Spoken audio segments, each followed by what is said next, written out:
Três errinhos básicos aqui.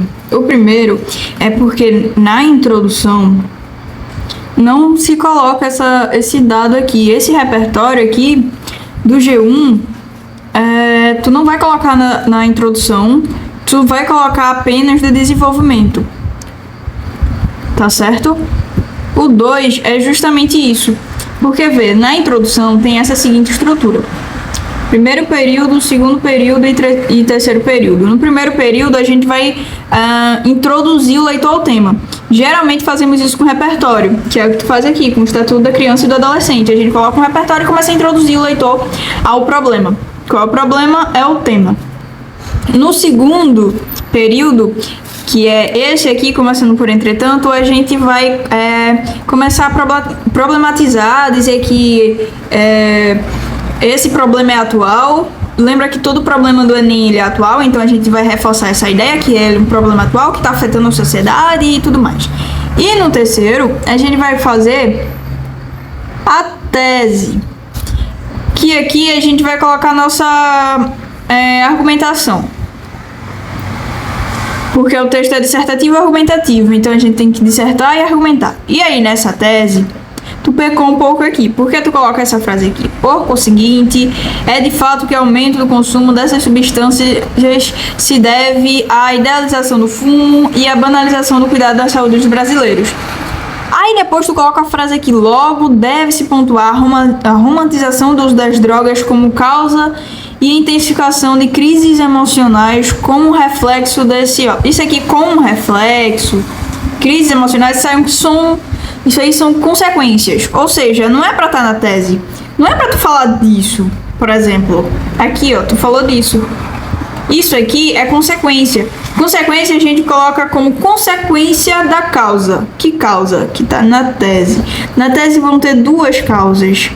C1 e C2. E se essas causas, elas tiverem consequências, ok. Mas se elas forem consequências como crises emocionais com reflexo do problema, então, como reflexo, elas são consequências. E na tese só são permitidas causas. As causas do problema que a gente vai falar no D1 e no D2. Então, depois desse logo aqui, eu sugiro tu tirar esse trecho aqui, porque tu já fala as causas aqui. Tu fala da idealização do fumo, que é justamente essa romantização do uso de drogas. Isso aí já é o teu C1, já é a tua causa 1.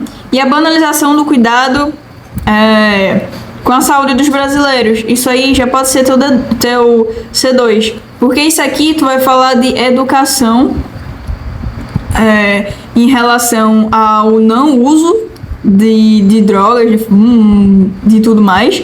E aqui tu pode falar a banalização do cuidado na saúde dos brasileiros. Tu pode colocar a culpa no governo, por exemplo, dizendo que não existe campanhas, essas coisas.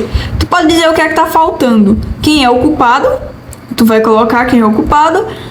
E aqui tu pode culpar o governo, pode culpar a sociedade também, que a sociedade não está engajada com a causa. Tu pode colocar algum argumento desse. Mas colocar essa tese aqui, e aí depois colocar o logo, deve-se pontuar, tu já só tá repetindo o que é que tu fez antes. E isso aí fica confuso, tá certo?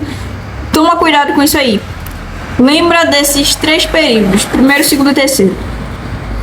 No teu erro 3 é um erro bem simplesinho, que é o gerúndio aqui, ó, gerando. Esse ando, ele é gerúndio. O que é que a gente faz?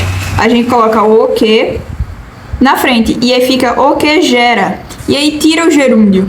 O gerúndio, ele vai fazer bosta no nosso texto. Porque vai fazer a gente perder ponto na competência 1. Tá certo? Não colocar muito gerúndio no teu texto. Utiliza essa diquinha daqui. O que gera, ou só coloca que gera. Entende? Tem essa diquinha aí pra evitar gerúndio. E é isso.